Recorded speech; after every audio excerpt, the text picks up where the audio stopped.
Ils étaient nombreux cet après-midi sur le port de Saint-Cyprien. Tous sont venus voir la baleine.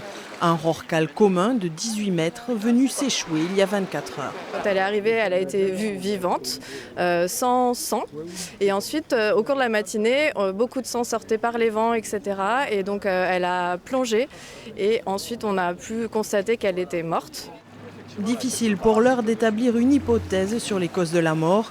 Avant, il faut sortir le cétacé de l'eau. Première étape délicate, le remorquage, car l'animal pèse plus de 30 tonnes. Comme ça, tu nous fais un temps de propulseur. Tu vas nous mettre une troisième accroche au niveau de la tête. Un troisième passement du monde. C'est une première qu'on ait un poisson, qu'on ait un mammifère d'une telle taille immergé dans un port de plaisance. En règle générale, ce sont des échouages en plage, donc c'est plus facile pour arriver, pour le débiter et l'évacuer. C'était risqué, c'était pas gagné, mais depuis hier, on a quand même la gendarmerie nautique de Saint-Cyprien qui est très professionnelle et qui nous a aidés au niveau du réseau et du parc et pour gérer cet échouage.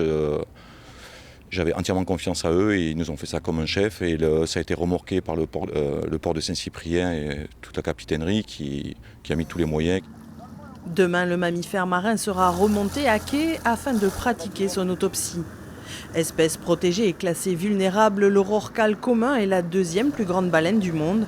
Il en existerait environ 3000 individus en Méditerranée.